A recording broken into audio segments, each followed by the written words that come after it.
Oi, gente, mais uma aula de biologia. Hoje nós vamos falar de relações ecológicas e eu já vou dizer uma coisa para vocês que eu esqueci de dizer. Vão anotando as partes que vocês sentiram mais dificuldades durante todos esses vídeos de biologia que eu estou postando, para que quando a gente se encontre presencialmente, a gente consiga bater mais firme nessas partes que ficaram mais em abertas, algumas dúvidas mais genéricas. Querendo ou não, a gente tem também qualquer coisa as aulas de quinta-feira pelo vídeo, por remoto.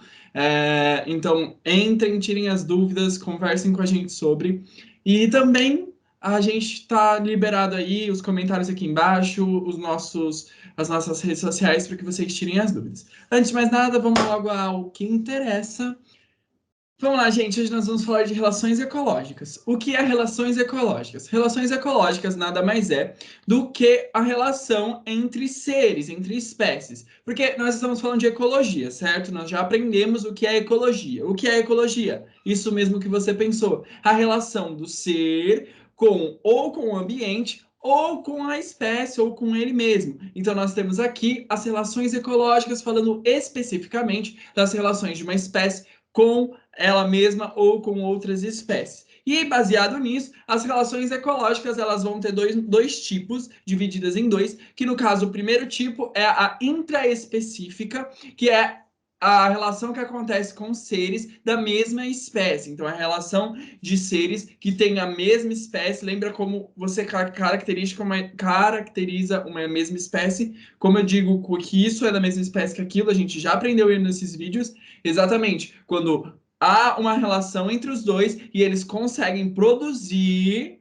descendentes férteis. No momento que eles produzem um descendente fértil, eles são considerados a mesma espécie. Então, as intraespecíficas são as relações entre esses seres de mesma espécie. Agora, as interespecíficas são as relações entre espécies diferentes. Então, eu tenho, por exemplo, um leão e uma zebra, duas espécies diferentes. Qual é a relação entre esses dois? É isso que a gente vai trabalhar aqui. Eu vou primeiramente fazer um resumo rápido de todas essas relações ecológicas, que são bastante, vou pontuar alguns pontos importantes, para caso você não queira se aprofundar e queira parar o vídeo aí no começo, logo nos primeiros minutos, fique livre, fique à vontade. Porém, eu aconselho que você se aprofunde, que assista a outra parte do vídeo, porque eu vou dar uma aprofundada melhor e cai bastante, tanto no vestibulares daí da vida, quanto no Enseja.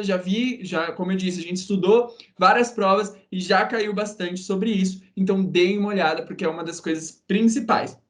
Vamos lá. Tanto a interespecífica quanto a intraespecífica, que são as duas, elas vão ter relações harmônicas e relações desarmônicas. Então, aqui eu tenho primeiro a intraespecífica com relações harmônicas e desarmônicas, e as interespecíficas com relações harmônicas e desarmônicas.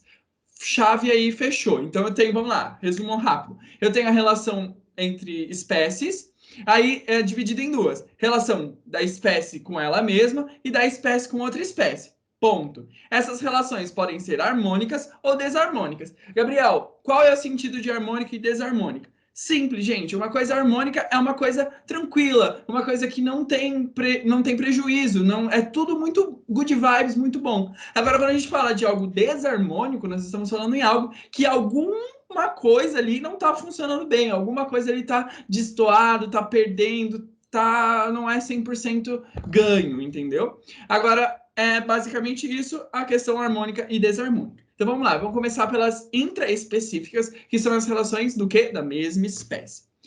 Nas harmônicas e desarmônicas das interespecíficas, nós vamos ter duas relações em cada. Então, eu tenho duas relações harmônicas e duas relações desarmônicas. As duas relações harmônicas, lembrando que são aquelas que não têm prejuízo. Eu tenho, em primeiro lugar, a colônia e, em segundo lugar, a sociedade. Nós vamos entrar lá para frente do vídeo, repetindo, mais aprofundado sobre cada uma delas, mas basicamente a colônia, você tem as duas espécies ganhando, as duas espécies ganham. Na sociedade também, as duas espécies ganham.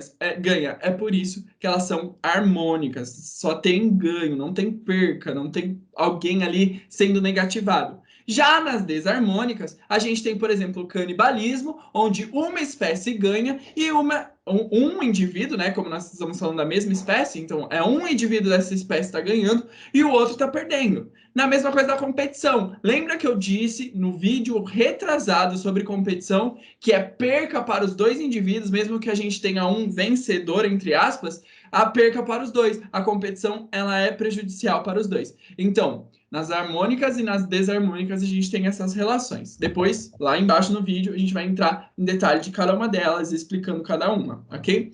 Vamos para as interespecíficas. Interespecíficas são espécies diferentes, então nós estamos falando de duas espécies. A gente tem nas harmônicas o mutualismo, a protocooperação, o comensalismo e o inquilinismo, perdão. O mutualismo ele vai ter ganho para as duas também. As duas espécies, agora sim, espécies diferentes, estão ganhando. A protocooperação também.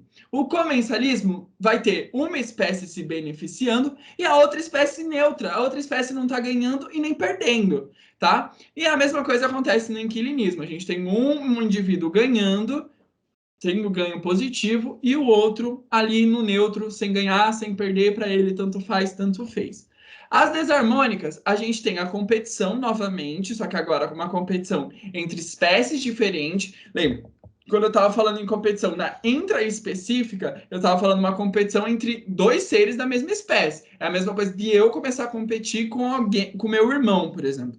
Agora, quando eu falo em competição nas interespecíficas, eu estou falando em competição entre duas espécies. É uma competição, por exemplo, de dois indivíduos, duas espécies diferentes. A gente tem depois a predação, a gente tem o parasitismo e o amensalismo. Na predação, a gente tem um ganhando e um perdendo. No parasitismo, também um ganhando e um perdendo. E no amensalismo, a gente tem um perdendo e um ganhando. E um neutro, perdão.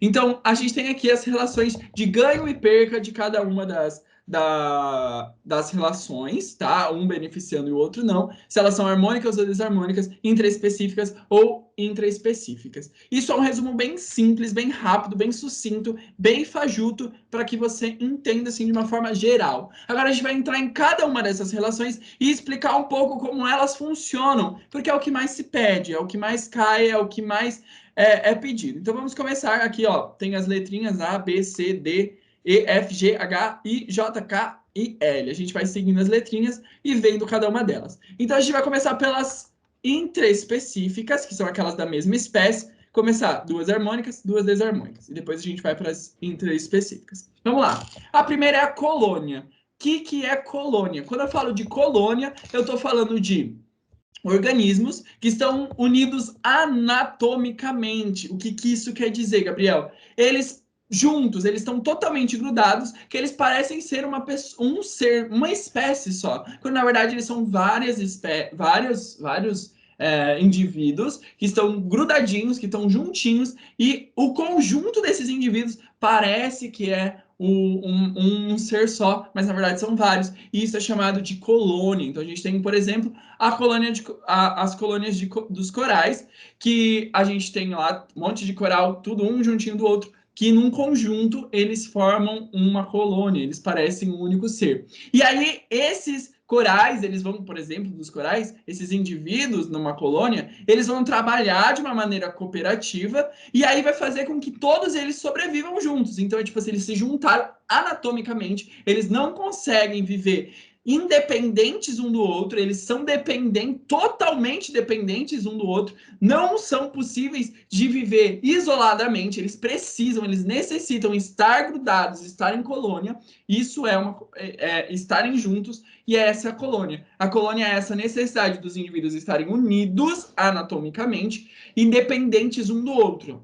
Se você separar eles, eles não sobrevivem. E um exemplo aí que nós temos é os corais. Depois a gente tem a sociedade, que é basicamente a mesma ideia de indivíduos juntos, unidos, para que todos eles sobrevivam, mas na sociedade os seres não estão ligados anatomicamente, eles não são eles não são grudados um no outro, eles são independentes, eles conseguem viver de maneira independente, separados um do outro, porém eles se juntam em uma sociedade onde cada um vai ter uma função, cada um vai ter uma tarefa para que eles consigam viver e consigam continuar existindo e sobrevivendo. Por ter essa organização de tarefas, elas são determinadas aí a gente tem o surgimento das castas, que nada mais é do que as obrigações, o trabalho, entre aspas, de cada um deles. Exemplos a gente tem aí as abelhas, que é o maior exemplo que mais cai, de tamanha é a organização de uma sociedade das abelhas. A gente tem as formigas, a gente tem os cupins e até mesmo a sociedade humana, no caso os homens, que vivem em sociedade. Falando sobre as abelhas rapidamente, a gente tem a operária, a gente tem o zangão e a gente tem a rainha.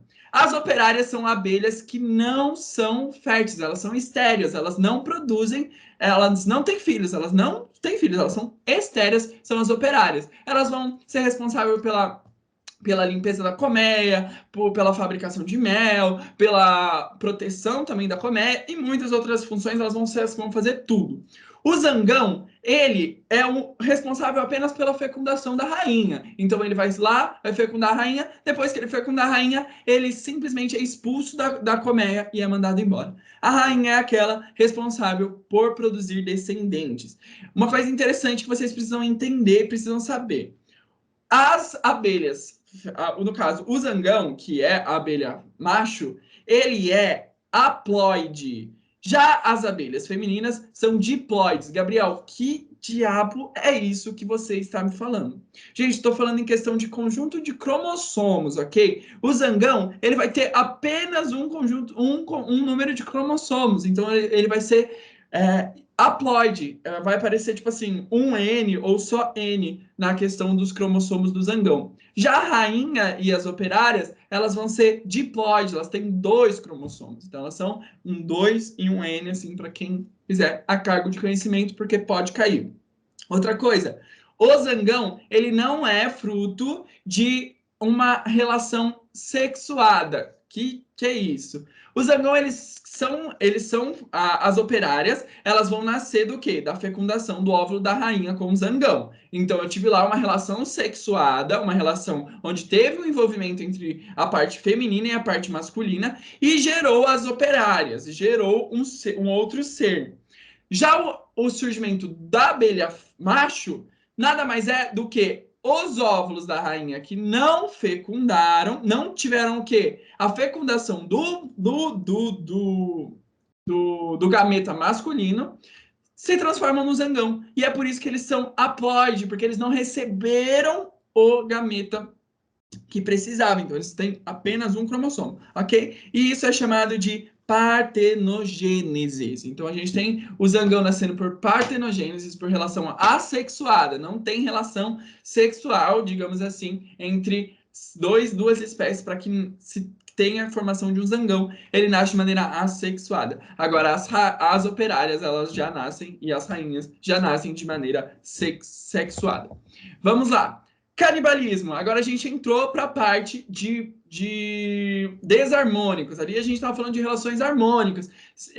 Ali indivíduos vivendo em conjunto para melhorar cada um outro. Agora nós vamos falar de algo desarmônico, ou seja, tem um perdendo. No caso do canibalismo, a gente tem um ganhando e um perdendo. O que seria o canibalismo? Acho que todo mundo sabe. É quando um ser da mesma espécie devora o outro da sua mesma espécie. Então a gente tem exemplos de algumas aranhas, por exemplo, a viúva negra, de escorpiões e até mesmo a louva-a-Deus, que ela come a cabeça do macho depois de eles terem uma relação, depois dele fecundar ela, então ele devora ela, isso é chamado de canibalismo, e isso é uma relação desarmônica, porque um acaba perdendo e o outro acaba ganhando. Gente, quando eu falo em relações harmônicas e desarmônicas, é observando no âmbito pessoal, no âmbito físico ali, dos dois indivíduos envolvidos.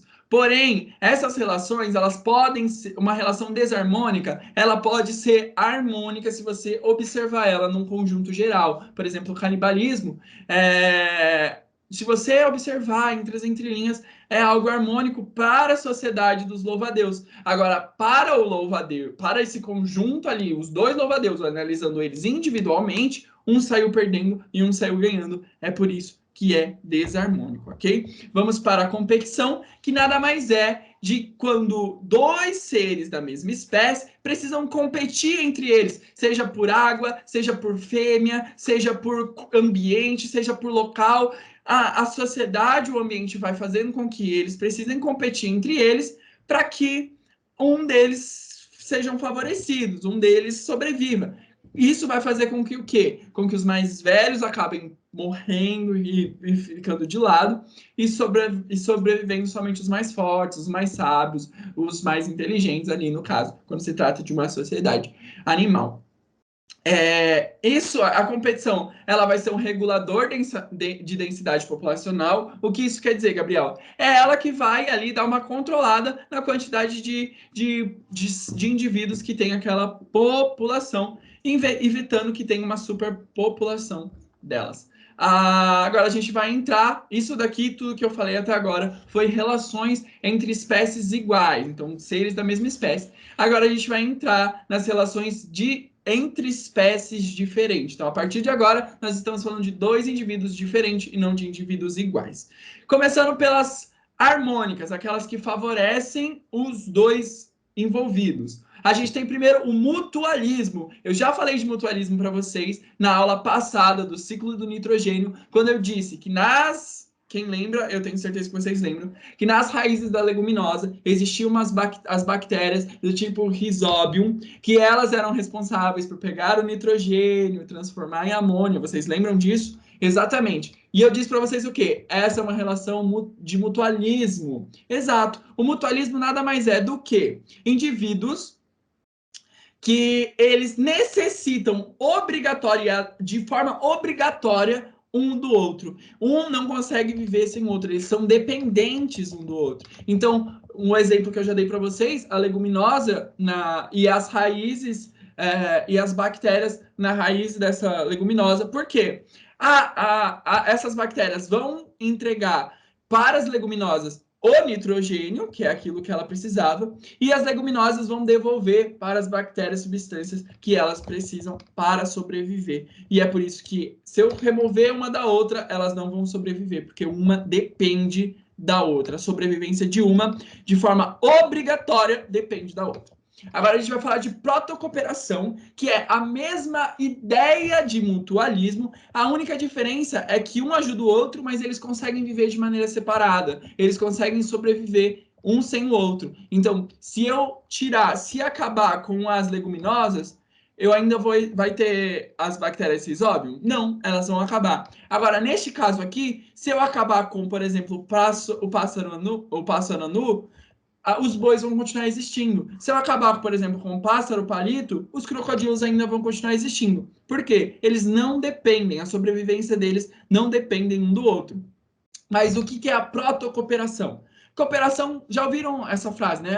Você tem que cooperar. O que seria isso? Você tem que ajudar. Então, a protocooperação é quando há uma ajuda das espécies. Então, por exemplo, a gente tem indivíduos que eles podem viver de maneiras separadas, não dependem da sobrevivência do outro, e aí um ali está ajudando o outro com alguns benefícios. Por exemplo, eu coloquei esses exemplos aqui do paguro, eremita e das anêmonas do mar, o pássaro anu e o peixe e o boi, no caso, e o pássaro palito e o crocodilo. Que no caso aqui, o exemplo da imagem, o pássaro vai estar se alimentando dos restos de comida que ficaram nos dentes e na boca do crocodilo sem que o crocodilo mate ele, e o crocodilo vai estar se beneficiando porque o passarinho, o pássaro palito, está fazendo ali a limpeza dos dentes dele. Então, é uma relação que os dois saem ganhando, é uma relação de protocooperação, porque eles podem viver separados,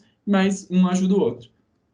Agora a gente vai falar de comensalismo, que é a associação entre indivíduos da mesma de espécies diferentes, na qual um deles aproveita dos restos alimentares ou metabólicos de outro ser, sem causar a este qualquer tipo de prejuízo. Então aqui, ó, Gabriel, é a mesma coisa que a protocooperação. Não, a protocooperação, os dois, vamos voltar aqui ó, no resuminho, ó. Na protocooperação, os dois protocooperação, eu tenho ganho das duas espécies. Então, eu tenho uma espécie ganhando, tanto o crocodilo está ganhando, quanto o pássaro palito. Então, os dois estão ganhando. No comensalismo, eu tenho uma espécie ganhando e a outra é indiferente. Para ela, tanto faz. Não ganha e nem perde. E é por isso que a gente dá o exemplo da rêmona e do peixe e do tubarão, perdão. Por quê? A Rêmona é esses peixes aqui, ó, que ficam próximos abaixo do tubarão, comendo todos os restos, os desperdícios, vamos dizer assim, do tubarão. Para o tubarão, indiferente esse bicho tá aí ou esse bicho não tá, não muda nada na vida do tubarão. Agora, para a Rêmona, muda. Então a gente tem a Rêmona ganhando e o tubarão indiferente, nem ganha e nem perde. É por isso que o comensalismo é diferente da protocooperação. Mas ambos podem viver separadamente também. Aí, quando a gente fala de inquilinismo, a gente está falando de hospedeiro. A gente não está falando mais de um convívio entre espécies. Nós estamos falando de um hóspede, uma pessoa habitando em algum lugar. A gente tem, no inquilismo, o que acontece? A gente tem um hospedeiro temporário, porém que não há tipo de prejuízo nenhum da parte da hóspeda. Ou seja, eu tenho lá um local que é a minha hóspeda, ó, eu tenho lá uma espécie que é a minha hóspeda, que no caso a gente tem, por exemplo, aqui a árvore, né? Nesse caso, e aqui a anêmona, e aí depois a gente tem um hospedeiro, que nada mais como o peixe palhaço e as orquídeas ou as bromélias, que no caso, como que funciona o inquilinismo, Gabriel? Essa espécie vai se beneficiar de algumas coisas dessa outra espécie, por exemplo, as orquídeas, elas estão lá na árvore para receber mais luz do sol, porque se elas estivessem mais para baixo, elas não receberiam, cobririam elas, e elas são indiferentes para a árvore. A árvore, tendo ela ali ou tendo ela não, ou não tendo ela ali, não ajuda, não prejudica, não faz nada para ela. Agora, para a orquídea já resolve. Então a gente tem aqui, ó, por exemplo, o inquilinismo, um ganha e para o outro é indiferente. Então é a mesma coisa que o comensalismo, a única diferença é que aqui nós estamos falando de um hospedeiro temporário, a gente está falando de um hóspede, é como se fosse uma casa, entre aspas, ele está ali vivendo ali. Depois a gente tem a competição de novo, entrando nas partes desarmônicas das relações interespecíficas. É a mesma definição quando dois seres precisam competir por água, por alguma coisa, por ambiente, só que aqui ela repete de novo, porque lá em cima a gente falou de espécies iguais e aqui nós estamos falando de espécies diferentes. Depois eu tenho a predação, que nada mais é do que o que nós vemos direto por aí, que é quando um indivíduo ele persegue, ele mata e se alimenta de uma outra espécie. Isso é chamado predação, predatismo e etc. Uma coisa que a gente tem que entender é que existe o predador e a presa, são os nomes ali dos indivíduos. Então, o predador é o que sai ganhando e a presa é o que sai perdendo. O predador geralmente é maior, ok? E a presa, geralmente, ela vai morrer durante ou não a ingestão do predador. Uma coisa que é importante lembrar é que o predador, lembra da cadeia alimentar e da teia alimentar que eu ensinei? O predador sempre vai ser um consumidor. Nunca um predador vai ser um produtor, ok? Então lembra lá que tinha consumidor de primeira ordem, segunda ordem, terceira ordem? Então, o predador ele sempre vai ser consumidor, ele nunca vai ser um produtor. Um exemplo que a gente tem é os leões e a zebra, a gente tem as serpentes e os ratos, a gente tem aqui no exemplo da imagem uma onça pintada e o antílope. Então, é basicamente isso. Aí a gente entra com o parasitismo, que nada mais é que uma relação de parasita com o hospedeiro. É basicamente a mesma coisa que o inquilinismo, só que no caso do inquilinismo, eu tenho benefício de uma espécie e para outra é indiferente. Agora, no parasitismo, eu tenho o benefício de uma espécie e para outra o malefício. Então, eu tenho uma relação desarmônica, não é mais harmônica. Então, eu tenho o parasita e o hospedeiro, onde o parasita ele vai sugar ali, vai se alimentar e viver às custas do hospedeiro, e seja na pele, no cabelo, no pelo, ou onde quer que seja. Quando é algo externo, fora, a gente chama de ectoparasitismo. Já quando a gente fala de algo que vive dentro do organismo, que um parasita dentro, quando a gente fala de bactérias, vermes e etc., trata de endoparasitismo. Então, endoparasitismo dentro, ectoparasitismo fora. Então, a gente tem um exemplo: os vírus, as bactérias, os protozoários e vermes. A gente tem também o piolho, o carrapato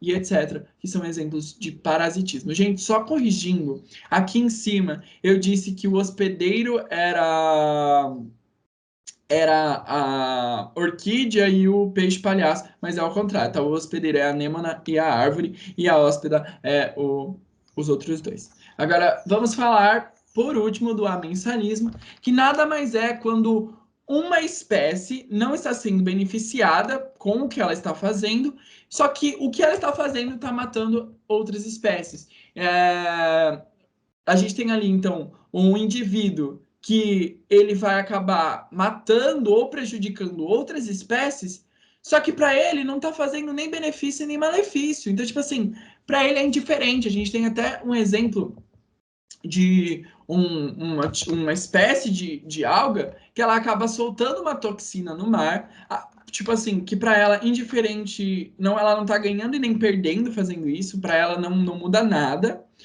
Só que ela acaba matando espécies de peixe ao seu derredor. E então ali a gente tem uma relação de amensalismo. Gente, basicamente é isso. Eu sei que ficou um pouco comprido este vídeo, mas espero que vocês tenham entendido. Qualquer dúvida, deixem nos comentários ou mandem mensagem nas nossas redes sociais. E é isso. Muito obrigado. Até a próxima.